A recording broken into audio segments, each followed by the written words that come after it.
Good evening, everyone. It is 6 o'clock. I'm going to call this Thursday, August 11th, Livingston County Board meeting to order.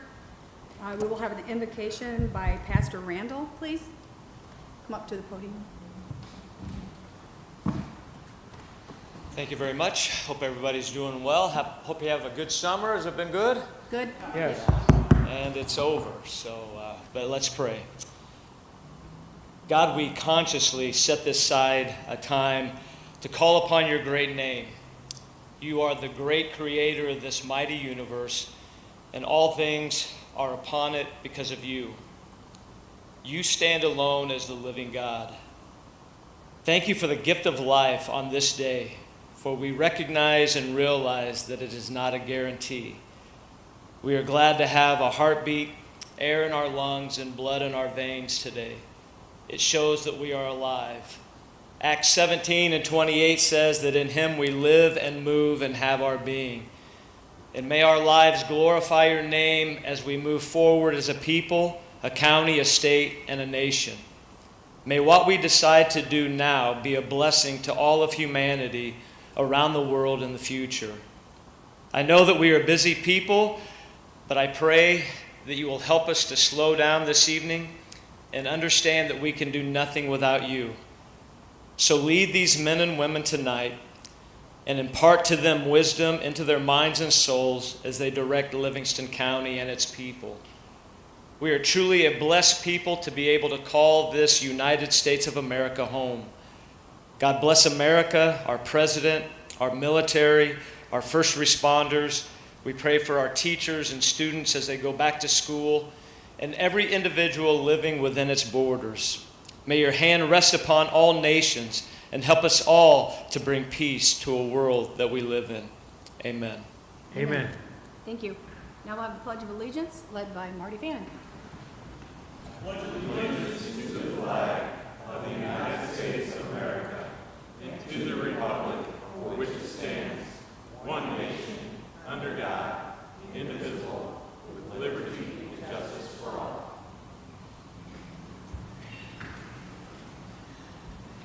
Okay, Christy, roll call whenever you're ready, please. Vietti. Here. Bunning. Present. Kirkton. Present. Manker. Present. Berkman. Here. Allen. Fannin. Present. Steichen. Schaefer. Here. Menninga. Kestner. Welch. Present. Carly. Present. Weller. Present. Ritter. Present. Mays. Here. Lovell. Here. Ambrose. Here. Blackard. Present. Aaron. Here. Bitston. Here. Arbogast. Here. Wilkie. Here. Runyon.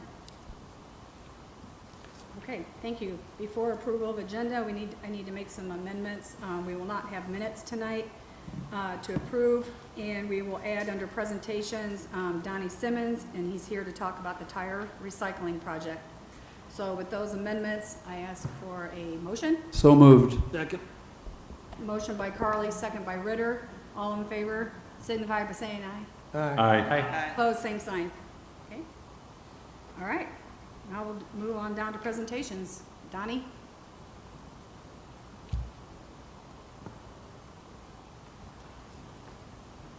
Hello, members of the County Board. My name is Donnie Simmons. I'm the Director of Environmental Health for the Livingston County Health Department. I wanted to talk to you a little bit today about our tire collection program that will begin on September 6th. We will be storing tires at the Livingston County Highway Garage. This will be the second year of the program. Last year we collected 733 tires from throughout the county. The last date that people will be allowed to drop off tires will be September 28th. Residents will need to make appointments to drop off tires. They can do this by calling us at the Health Department at 815-842-5916. I believe there was actually a notice in the paper today or yesterday about the program. We did send letters out to all the townships and municipalities in the county telling them that they're more than welcome to drop off tires. We'll collect up to probably about 1,000 tires this year. We will not accept heavy equipment tires or farm implement tires. So pretty much any other tire, whether it's on the rim or off the rim, we will accept. Just that people will need to make an appointment to drop off the tires so we can make it as cohesive and concise project as possible so we don't have any traffic problems in dropping off tires. With that, I take any questions from members of the board. Anyone? Yes? Jim?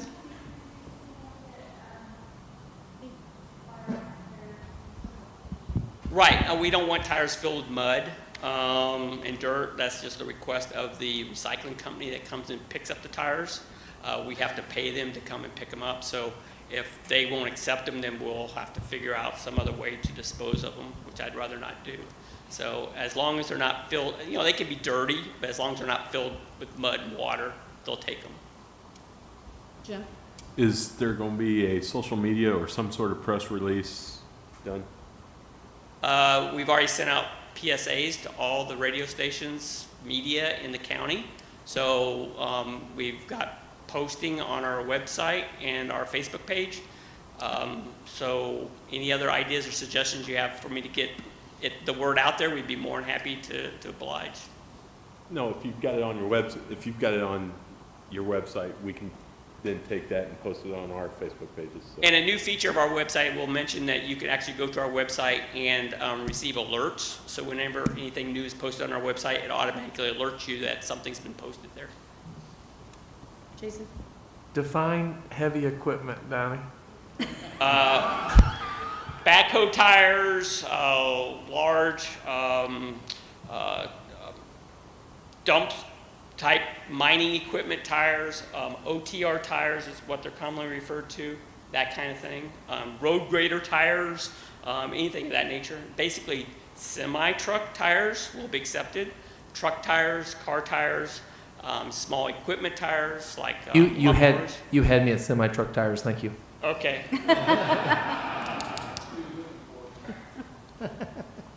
So basically, all people have to do is just call me and have an idea of how many tires are going to be dropping off so I can keep a running total. There is no limit to the number of tires. I had somebody drop off like 90-some tires last year. So yeah, just call me up and we'll make arrangements for you to drop off tires. Paul? Donnie, I just want to say thank you for what you guys are doing for our county, for our citizens, for our roadways, for our environment. I appreciate your continued effort in this and know that it's a heavy load at times, I'm sure, no pun intended, to truck tires. But I do appreciate all you're doing and want to see you continue. So thank you very much. Thank you. I will mention that none of the money that's spent to run this program comes from tax dollars. It's all part of a grant that I get from the State Health Department. Perfect. Thanks, Donnie. Are there any Any other questions over Any here? other question? Oh, Bob? Yeah, Donnie, the program is available for just the public. It's not available for a commercial tire store operation, is it? We would rather not, but it's very hard for us to police that. So just an individual could come and have a business. So I don't ask a lot of questions. So the main purpose is here really for the public and residents of Livingston County. Although I don't ask for residency, it's a very generous program. So the whole point is to try to get as many used tires from ending up in our rivers, streams, and ditches and et cetera that can harbor mosquitoes. And that's the goal of the program. Thank you. I think most of the commercial establishments have some sort of a program that they're already in with recycling them. So Yeah, they do. We should be all right on that. What we find is that people purchase properties and they inherit tires that are left in garages, outbuildings, machine sheds, and they have no place to go with them. And that's the large portion of, or they've just accumulated them over the years or inherited them. And they seem to just, I don't know, populate somehow. So. If there are no other questions for Donnie, thank you, Donnie, for bringing this to the Thank board you. tonight. Appreciate it. Okay, now we'll move down to the consent agenda, approval of bills, appointment, David Quick, Cornell Fire Protection District, appointment Jeff Leanders, the Cornell Fire Protection District. Need a motion? Motion to approve by Fannin. Second? By hearing. By Earing, second by Earing. Okay, and roll call, please. Vieti. Bunning. Yes. Kirkton. Yes. Manker. Yes. Bergman. Yes. Fannin. Yes. Schaefer. Yes. Menninga. Yes. Kestner. Welch. Yes. Carly. Yes. Weller. Yes. Ritter. Yes. Mays. Yes. Lovell. Yes. Ambrose. Yes. Blackard. Yes. Herring. Yes. Fidstum. Yes. Arbogast. Yes. Wilkie. Okay. Thank you. Now we'll move down to action agenda. Committee reports, Finance Committee, Mr. Schaefer. Thank you, Madam Chair. First item of business is, actually the first two from the Treasurer's Office. First of which is the Illinois Trust, which is an entity that invests money for municipalities, public bodies throughout the state of Illinois. What this does, this is not by agreeing to participate in this. All we're doing is, our participation is to the extent of this is an option for us. They invest in most of that which you've been able to glean from what we were provided. For the most part, they invest short-term, like no more than 12 months. And the lion's share of it is FDIC insured or U.S. government obligations. They do acknowledge that they do invest in some corporate stuff, but that's a small portion, and again, this is only optional. And they are professional evaluators of such things, so the treasurer would not bring it to us if it did harbor much risk. So I would move that it be approved. Okay, need a second? I'll second. Second by Ambrose. Any discussion? If not, need a roll call, please. Vieti. Yes. Bunning. Yes. Kirkton. Yes. Manker. Yes. Bergman. Yes. Fannin. Schaefer. Yes. Menninga. Yes. Kestner. Welch. Yes. Carly. Yes. Weller. Yes. Ritter. Yes. Mays. Lovell. Yes. Ambrose. Yes. Blackard. Yes. Herring. Yes. Fidstum. Yes. Arbogast. Yes. Wilkie. Okay, second item is a extension of a maintenance license and support agreement with our vendor DevNet, which they tie in. Nikki, would be fair to characterize that our property tax bills, which makes everyone happy, is basically facilitated by this and has been for several years. So we'd like to then be able to continue to provide us with endless enjoyment. And I don't recollect, I didn't write it down. This is for a period of 5-year extension, which they've done this for probably all the time I've been on the board, which is spans 20 years. So solid vendor, done a good job. Everybody's paying. So I'd motion that we approve that extension. Okay, and a second by Bunting. Any discussion on that? Maker? Yes, ma'am. Has the cost increased for this agreement? Yes, in percentage terms, I'm not sure how much.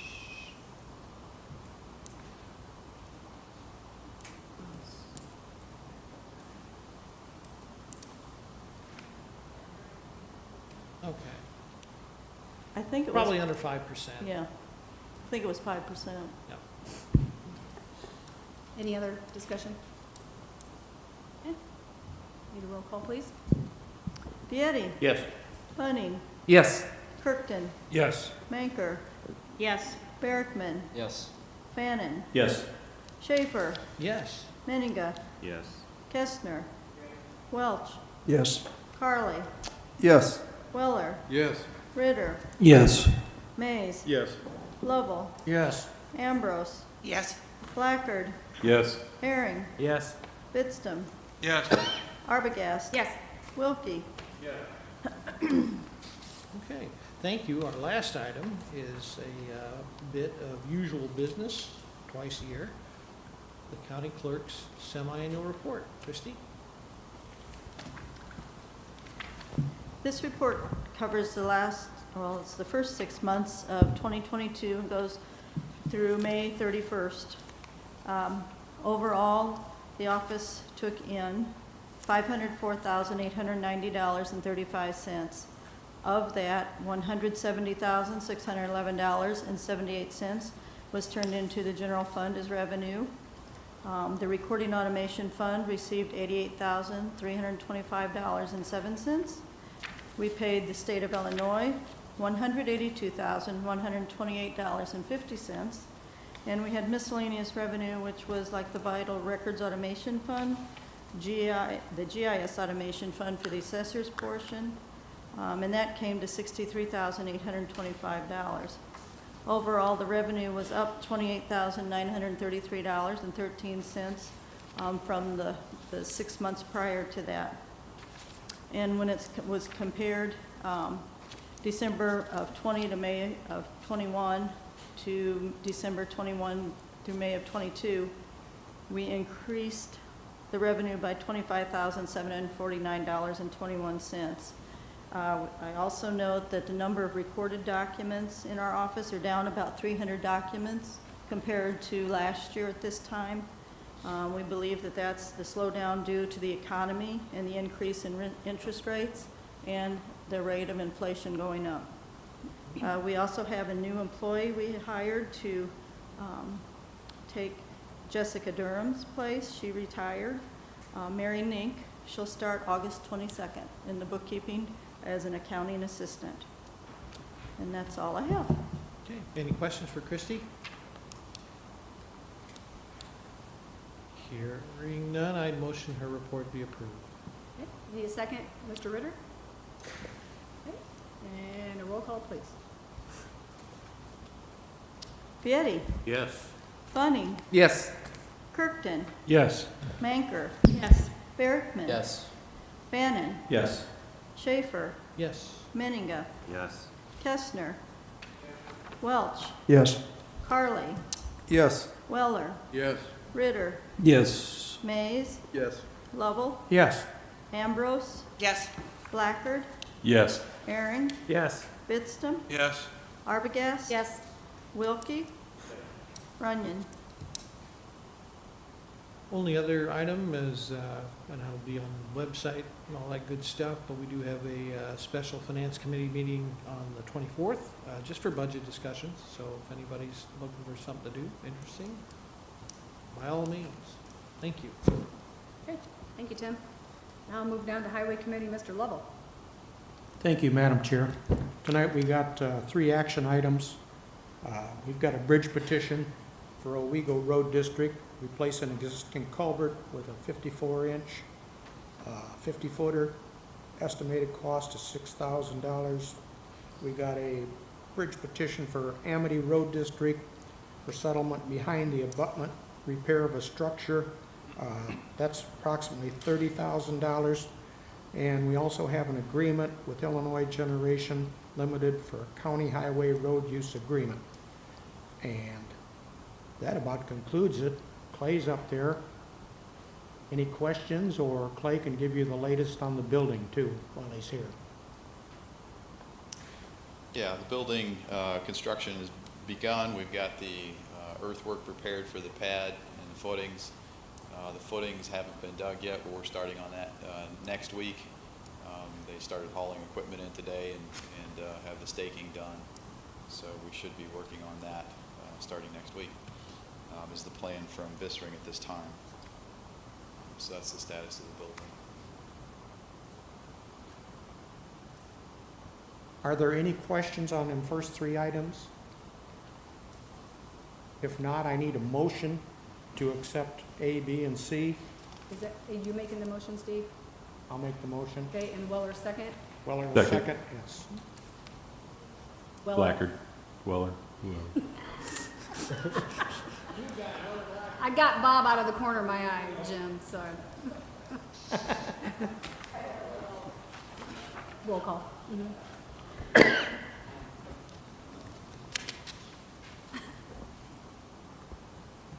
Yes. Yes. Kirkton, Yes. Manker, Yes. Barrickman, Yes. Bannon, Yes.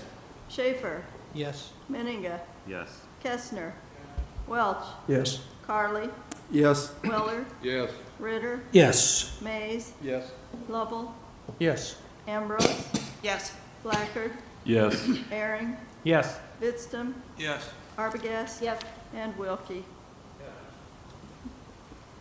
Madam Chair, I think that concludes the Highway Committee report for tonight, and hopefully in the next 30 days, we'll see the building start out of the ground, so, Cool. Awesome. thank you. Thanks, Steve. Now we'll move to Ag and Zoning, Mr. Bunting. Thank you, Madam Chair. We do have one action item to bring forth to you today, and as Ryan from Cypress Creek makes his way up to the podium here, I'll give you a little backstory on it. This is the Thresherman Solar Farm, which is just east of the Thresherman Park, owned by D. Woodburn. This is a project that became part of the lottery back in 2018 as a 2 megawatt project. They are here tonight to ask to move from a 2 megawatt to a 5 megawatt. So with that, I will yield the floor to Ryan from Cypress Creek. Ryan, introduce yourself and let's talk about the project. The Reader's Digest version of the project. I'll keep it short and sweet for you. Thank you.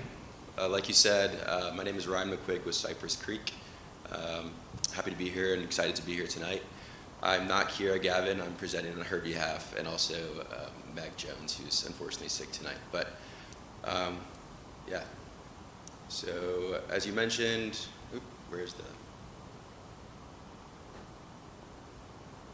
Where it went? There we go. Cool. All right. So a quick intro on Cypress Creek.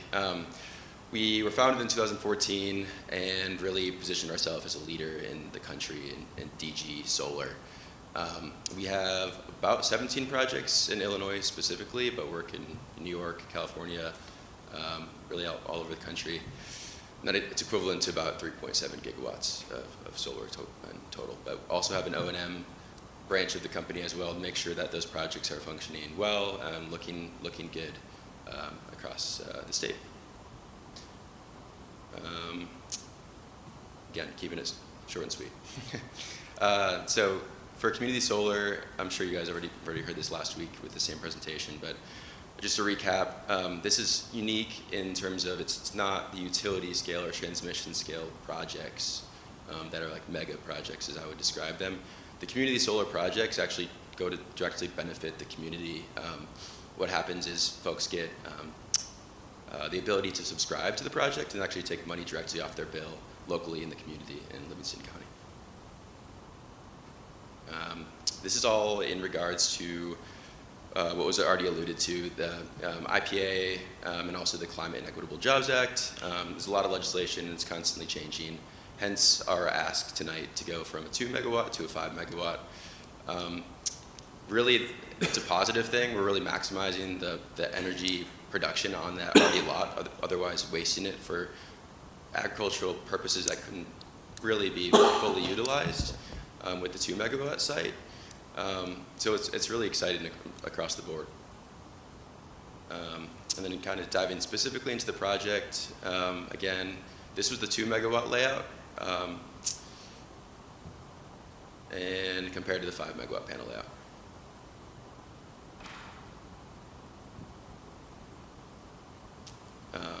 So kind of talking through specific design standards from the county code. Obviously, that's first and foremost our main concern is the health and safety of the community, but also meeting all the code and administrative items to make sure we're doing things right. Foundations, lot size, height, setbacks, we're all following the code to the best of our ability, in some cases exceeding the code specific to setbacks there. Screening and fencing, the entire site is fenced in to prevent deer, intruders, keeping things safe, but still allow small critters like squirrels to get in and out. There's no lighting, but there is a camera on site for security purposes. It is gated off with a Knox box for emergency access as well. All right, so in terms of agricultural impact, I know it's a hot button across the state, but in reality, my perception is, the solar use is really preserving agricultural use for generations to come. I mean, we're taking land that's been farmed for generations and leaving it fallow to regenerate, there's not much going in the ground, all things considered. Groundwater recharge is essentially the same. And after the lifetime of the project, everything's removed, returned to its exact conditions for farming again. Another big code criteria, this was developed, AIMA, so Agricultural Impact Mitigation Agreement, developed by the Farmers Bureau in partnership with the Department of Ag. Essentially, it's a really large document that's a contract between the solar owner and the Department of Agriculture, laying forth really great standards for how solar needs to be done in the state. It's a really great document that deep dives into a lot of really technical items I'm not going to dive into tonight unless you have specific questions, but it touches on decom, construction timing, making sure we're not, constructing during really wet season and causing adverse impacts on nearby properties. A little bit more on deconstructing or decommissioning. So at the end of the lifetime of the project, essentially money is put forth in case anything were to happen throughout the life of the project, but when that ultimate period ends, everything is removed, that money is already set aside, and that financial assurance ensures that the agricultural use will go back in the same exact way that we found it. And then really tonight we want to touch on all of the county-specific standards for special use. And I know Kiara went through this in detail, so I guess would you like me to walk through these one by one? Okay. We believe we meet all of the county standards for special use tonight, and are excited to move this project forward.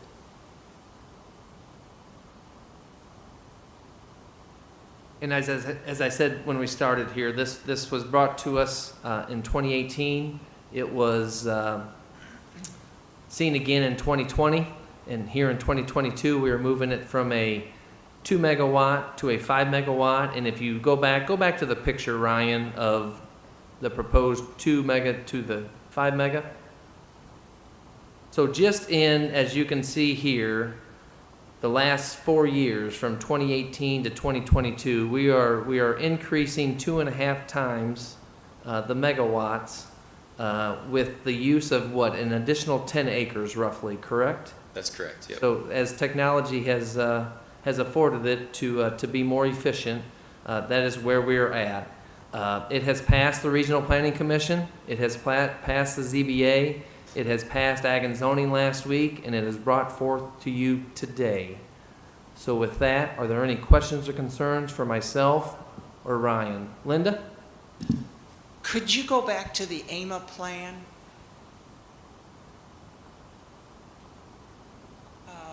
Go another one.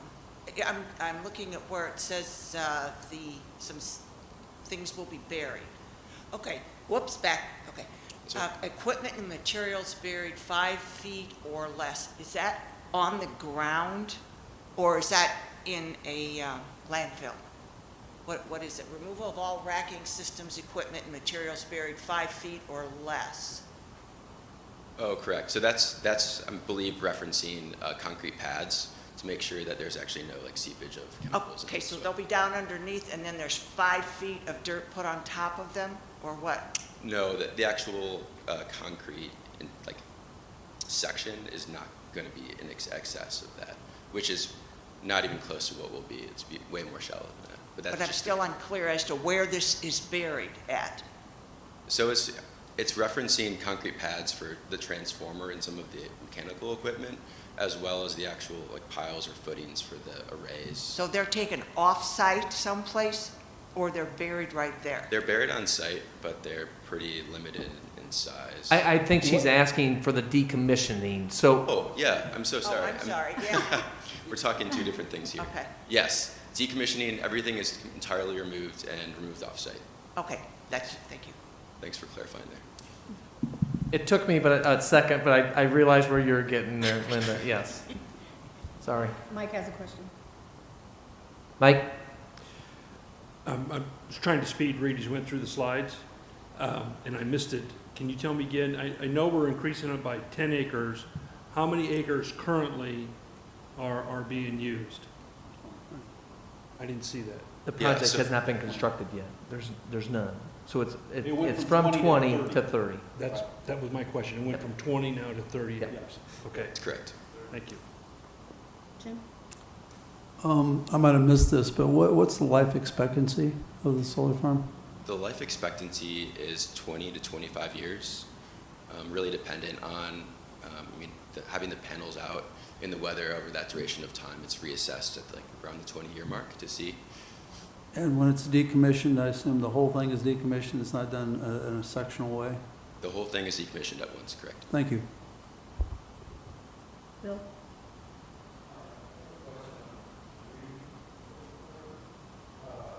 Microphone. Thank you. Doing some research on how it works and all that. I keep coming up with subscription fee, but it really doesn't say how much. I mean, are you charged money to get onto the program? To my best of my understanding, that's not the case. Okay. How it works is it's actually funneled through the energy company who provide the flyers for the local community. So some of that is out of, I think, our control specifically, but I'm not an expert on the offtake piece. So I'm not the best person to speak to that. I would be reducing my ComEd bill, but I would be receiving a bill from you guys? No, it would still be. There's two bills, right?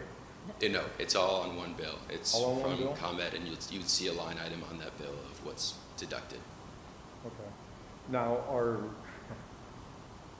you're still getting taxed and all that on just one, like, how would I put it? I was thinking there was two, like ComEd reduces their bill, but someone else sends you another bill for the solar part of it. Okay. It's not like a phone bill, you're not gonna get double taxed, you know what I mean? Right, Okay. no, I follow you. No, that's not the case. Okay. Joel? So when you say that this, what did you say, 20, 25-year life expectancy, now you're saying the same panels for that entire time? Or do they be replaced over time? In a perfect world, yeah, it'd be the same panels, but with storms and weather, Yeah, it's not uncommon. that's my next question then. Are they subject to damage from hail? I'm sorry, can you repeat Are they that? subject to damage from hail? We get a lot of hailstorms around here. Yeah, that's pretty common, where, something happens to a panel, whether it was hail, it was damaged. That's just as important to replace for us as well, to make sure that the entire facility is operating well. So that's replaced pretty quickly. Do you have to replace the entire thing or just the glass on top, or how does that work? I mean, we hear about a lot of these things ended up in a landfill is what I'm getting at. And, the recycling ability of solar panels is very low at this point. And so at this point, I think most solar panels, when they're decommissioned, end up in a landfill. And I guess I'm asking, are we expecting, most of these to last this full 20, 25 years, or a bunch of these going to end up in a landfill ahead of that time? What's your guys' experience in the ones that you managed so far? Yeah, I've heard, poor things in the past as well, just as solar was so new. As technology's gotten so much better, they are able to repair panels and just replace pieces of them instead of overhauling the entire thing, because obviously that's expensive as well. But yeah, I mean, we're here as an environmental company to not put more materials in the landfill. I hear you. But there are scenarios, right, where a massive storm comes out and some pieces might not be salvageable. Yeah. Just being completely honest. But our goal is not to do that. Linda? Do they have to, the recycled panels, do they have to go to a special landfill? Or like we have a landfill here, would they go to that type of landfill? Yeah, there's a long history there. In the past, some poorly made panels from like foreign countries were not great, and now that production process is so much more regulated that they are recycled and put into a special place in the case of it not being tracked to where it was originally produced. There's a series of legislations related to that. So are you saying the panels are made in the United States now? Cypress Creek recently partnered with two other companies, like 3 weeks ago. It's a timely conversation, with a local U.S., not local, but U.S. being Axion, who's a domestic solar panel manufacturer, and we're committing to X% of panels being used for the projects made here in the United States. Okay, thank you. Any other, Bob? That brings up a couple of questions. X percentage produced by Axion will be made in the United States. Is Y percentage then made in China? We're doing our best based on availability. There's not a whole lot of manufacturers here in the States, and I don't remember that number off the top of my head. My apologies, but I'm happy to follow up with that actual percentage. Next question. Back toward the beginning of the slides, if you could slip back toward to the front of the presentation. I, like Mike, was trying to speed read, and I thought I saw something in there. Keep going back, if you don't mind. I thought I saw something in there regarding subscribers help pay for the funding of building the project. Right there, right there, right there, up at the top right. Your subscription helps the developer fund the garden. What does that mean? And if I'm a subscriber, where do I end up getting where's my money's worth? Where do I get my money back?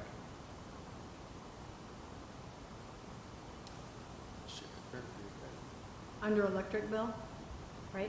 That's what you're talking about? So I don't. Right I think it's, right above electric bill up at the top. Right. I think it's a misleading statement in proportion of your share of the electricity of the solar garden procedures. The middle panel says you, your neighbors, and businesses can subscribe to a portion of a community solar garden. How you pay for it, that means we, the consumer, are paying for it, depends on the offer you sign, but your subscription helps the developer fund the garden. Could you explain that to me? Yeah, I think this is an old infographic. That's certainly not the way these things are financed. It's much more traditional to like a standard development, and then the way that the operations and maintenance of the lifetime of the project, I think, is what it's alluding to, not the actual construction of the project.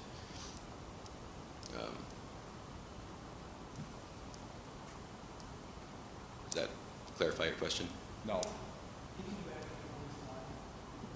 Can you, right there? Another one.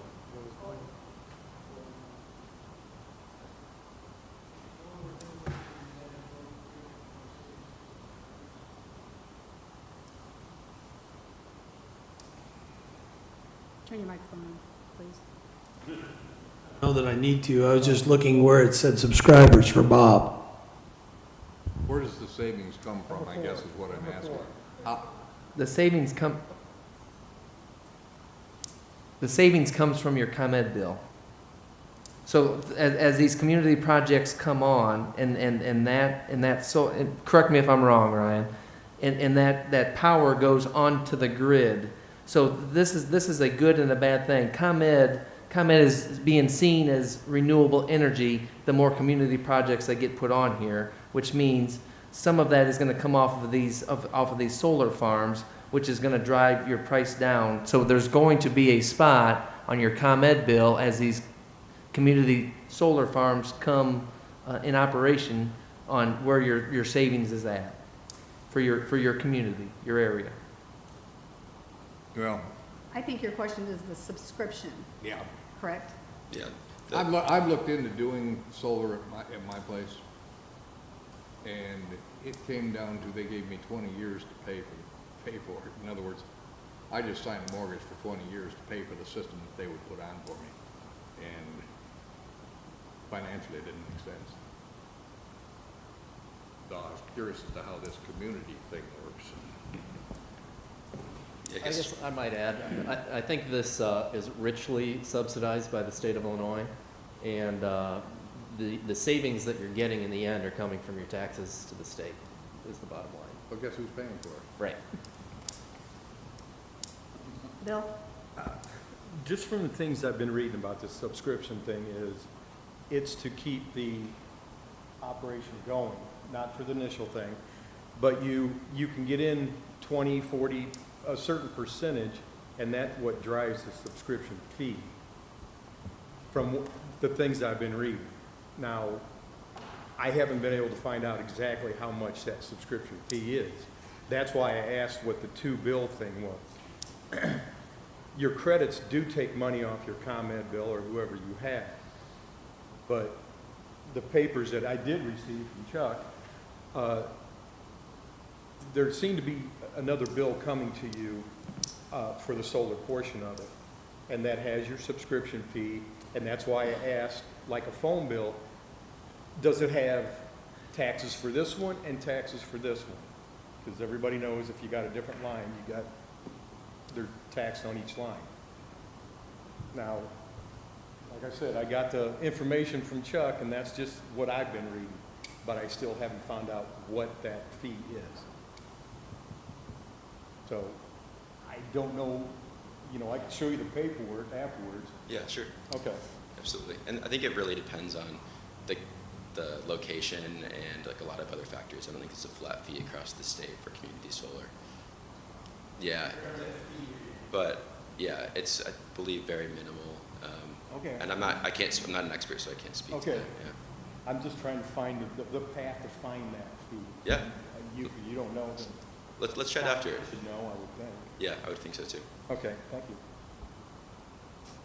Any other questions, discussion? Bob? Nope. Okay. So the project was approved along with 9 others back in 2018 as a 2 megawatt project. It was reaffirmed in 2020 as a 2 megawatt project. They are coming to us tonight to add it from a 2 megawatt to a 5 megawatt. No construction on any of these lotteried permits for solar farms have even started production, but this is where we're at. We are moving it from a 2 megawatt to a 5 megawatt, and I will make that motion, Kathy. Okay, I need a second. By Aaron. By Aaron, okay. Any more discussion? I'd like to say something real quick. Okay. I'm on the Ag and Zoning Committee, newly here the last couple months, and I think as we showed here, a lot of people have a lot of questions about solar. And while it pains me to say this, I did vote for this, for its approval at Ag and Zoning, and I plan to vote for its approval today. These people have been working in good faith since 2018 on this project, and this is a minor change to a more efficient and more productive overall project.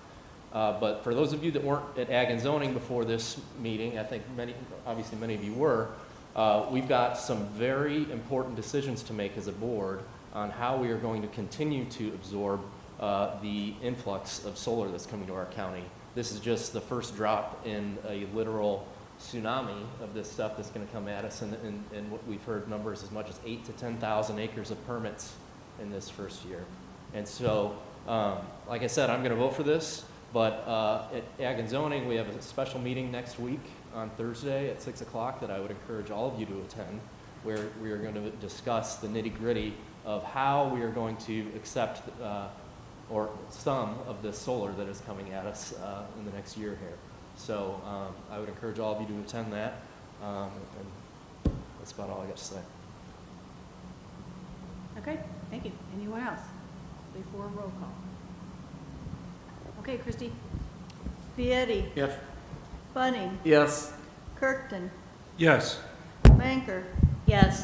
Barrickman. Yes. Fannin. Yes. Schaefer. Yes. Menninga. Yes. Kestner. Welch. Yes. Carly. Yes. Weller. Yes. Ritter. Yes.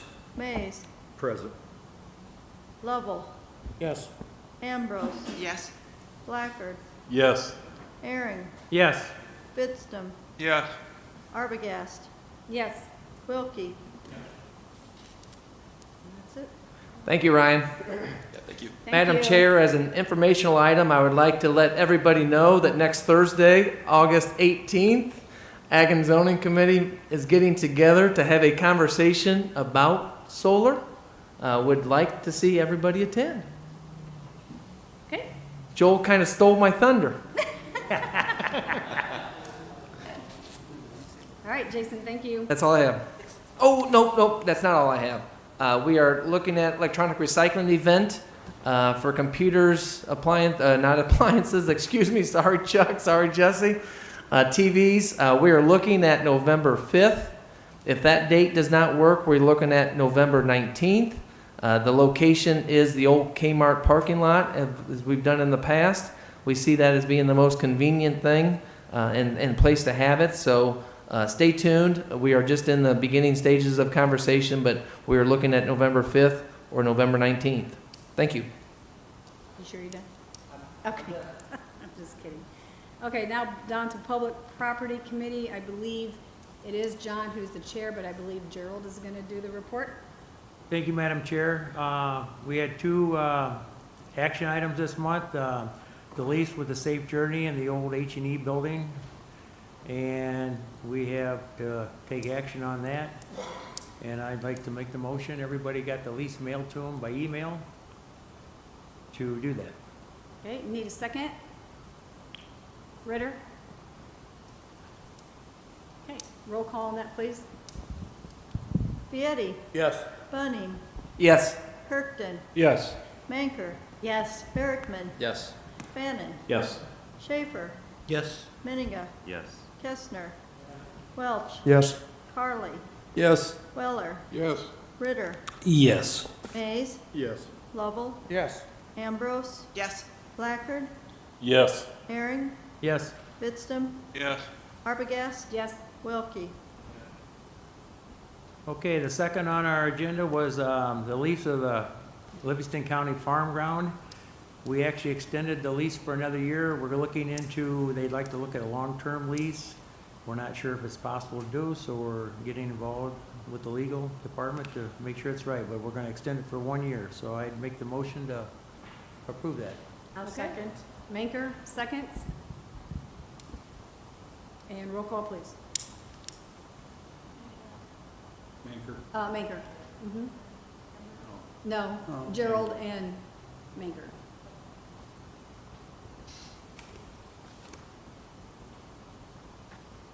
Vieti, Yes. Bunning, Yes. Kirkton, Yes. Manker, Yes. Berrickman, Yes. Fannin, Yes. Schaefer, Yes. Menninga, Yes. Kestner, Welch, Yes. Carly, Yes. Weller, Yes. Ritter, Yes. Mays, Yes. Lovell, Yes. Ambrose, Yes. Blackard, Yes. Herring, Yes. Vidstem, Yes. Arbogast, Yes. Wilkie. And other things to come for the committee, we have a open house out at the new H&E building on August 24th from 4 to 6. It'd be great to have everybody there. Landscaping being done there right now as we talk, and old H&E building is down to mostly the basement foundation. That's all I have to report now. Okay, thank you, Gerald. Now we'll move down to Rules, Legislation, Veterans, and Community Services Committee, Mr. Kirkton. Thank you, Madam Chair. We have two action items tonight for the RLVCSC. Put this into one motion, appointing Dr. Day to the Board of Health and Ms. Patricia Platts also to the Board of Health. Yes, Okay, thank you. we can do that too. So I make the motion to approve Dr. Day for the Board of Health and the TB Board. Need a second? Okay, Menninga, seconds, and roll call, please. Vieti, Yes. Bunning, Yes. Kirkton, Yes. Manker, Yes. Berrickman, Yes. Fannin, No. Schaefer, Yes. Menninga, Yes. Kestner, Welch, Yes. Carly, Yes. Weller, Yes. Ritter, Yes. Mays, Yes. Lovell, Yes. Ambrose, Yes. Blackard, Yes. Herring, Yes. Vidstem, Yes. Arbogast, No. Wilkie. All right, Madam Chair, the second appointment is for Ms. Patricia Platts to the Board of Health. I'll make that motion to approve. Okay, need a second? I'll second. Gina? Gina seconds. Any discussion? If not, roll call, please. Vieti, Yes. Bunning, Yes. Kirkton, Yes. Manker, Yes. Berrickman, Yes. Fannin, Yes. Schaefer, Yes. Menninga, Yes. Kestner? Welch? Yes. Carly? Yes. Weller? Yes. Ritter? Yes. Mays? Yes. Lovell? Yes. Ambrose? Yes. Blackard? Yes. Aaron? Yes. Fitstum? Yes. Arbogast? Yes. Wilkie?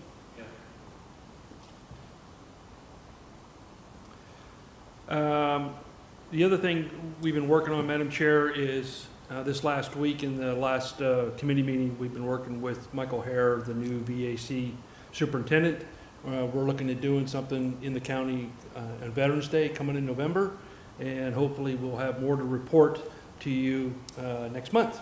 Okay. It looks like if everybody would please mark on their calendar, the 11th of November is Veterans Day. We are planning an event Okay. with the county. All right. And that's all I have to report, ma'am. Thank you. Okay, thank you. Next, we have Sheriff, Jail, and License Committee, Mr. Carly. Thank you, Madam Chair. We actually have two action items tonight. First one deals the contract addendum, for inmate mental health services. Alina, do you want to address some of that before we have a motion? Yeah, so this is an agreement for mental health services at the jail. As you're aware, we previously were provided these services through IHR and the Mental Health 708 Board. And IHR will continue to provide those services through the end of the fiscal year. Upon approval and beginning December 1st, the services will be provided by CMG, who is our current medical provider, as part of an addendum to their contract and at a rate significantly lower than what was being proposed by IHR. Are there any questions on that before we have a motion? In that case, I will. Sorry. Oop. Sorry, Jim. Couldn't see. Oh, okay. Yeah, I was just going to make the motion, so, Weller, second. yeah. And if no discussion, roll call. Vieti? Yes. Bunning? Yes. Kirkton? Yes. Manker? Yes. Bergman? Yes. Fannin? Yes. Schaefer? Yes. Miniga? Yes. Kestner? Welch? Yes. Carly? Yes. Weller? Yes. Ritter? Yes. Mays? Yes. Lovell? Yes. Ambrose? Yes. Blackard? Yes. Aaron? Yes. Fitstum? Yes. Arbogast? Yes. Wilkie? The second item is the sheriff's semi-annual report prepared by Sheriff Hamilton. I think you all got a copy of it. I don't know if there are any questions on it. Sheriff is here, and he can answer those if we have any. So, yes, Ms. Ambrose. It's not really a question. I think you just have some typos. You said this is the report for the period of December 1, 2022, and we're not there yet. No, it's been corrected. I think it's been corrected. Okay. Okay. I originally sent you guys one from Leanne and I, Okay. and we did correct. There was actually two errors on this. Yeah. There's another one on the second Okay. page. All righty. That's It's all taken care of. Any other questions? No. Thank you. In that case, I'll make a motion to accept the sheriff's semi-annual report. Okay. Vieti, seconds. And roll call, please. Vieti? Yes. Bunning? Yes. Kirkton? Yes. Manker? Yes. Bergman? Yes. Fannin? Yes. Schaefer? Yes. Miniga? Yes. Kestner? Welch? Yes. Carly? Yes. Weller? Yes. Ritter? Yes. Mays? Yes. Lovell? Yes. Ambrose? Yes. Blackard? Yes. Aaron? Yes. Fitstum? Yes. Arbogast? Yes. Wilkie? I'd just like to add that from the committee meeting that our inmate population is pretty much the same. Feds are up a little, locals are down slightly, but it's pretty much the same. Our income has been very good monthly. And I would like to personally thank Sheriff Hamilton, Superintendent Draper, and Captain Gregert for the efficiency with which the department is running. Thank you.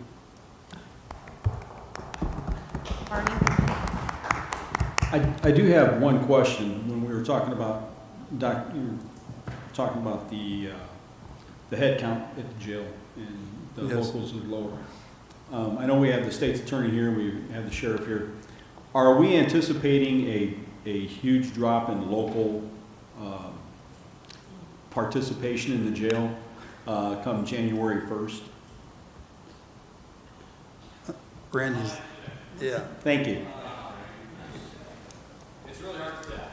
Yes, the laws that have been passed that take effect January 1st certainly make it harder for my office in particular to seek to detain somebody while they're awaiting trial. That doesn't mean that we're going to stop doing that.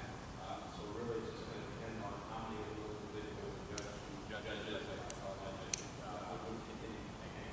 I would expect that there will be around.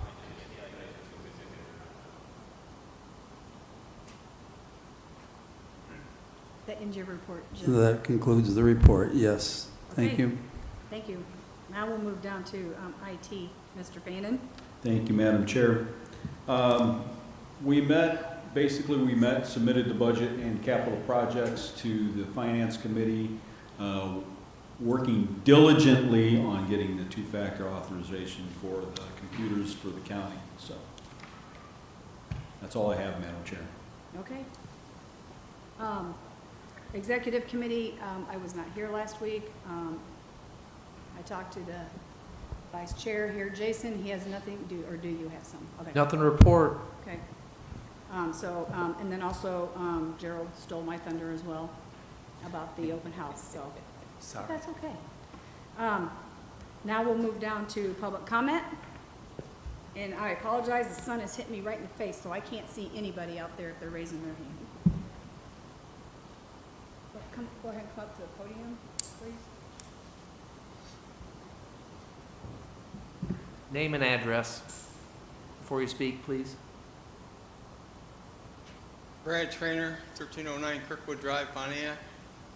We're going back to the solar, but it's going to be the different one. This one's going to be the Joanne Boland one. There's a 1.75 miles west of Thrushman's coming up. I own, or will be owning, the property next to it. The water runoff is one of my major concerns with the weeds and anything else. I know they say they control weeds, but I don't know how they can. You can look out here, the one city's got, there's weeds just growing up everywhere, fence line and around the one, so I don't know how they can control the weeds. It's just, will it do anything to our taxes?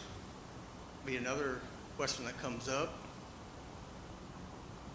That's my main concerns. I would just suggest, Brad, that you come next week if you could to the Ag and Zoning special meeting. Yes. Did you hear the date and time? Yes, I did. Yeah. Okay, yeah. Brad, if you could, has that, or Chuck maybe, has that permit been filed? Yes. For that solar farm? It has been filed. And that's the one that we're not gonna see it September?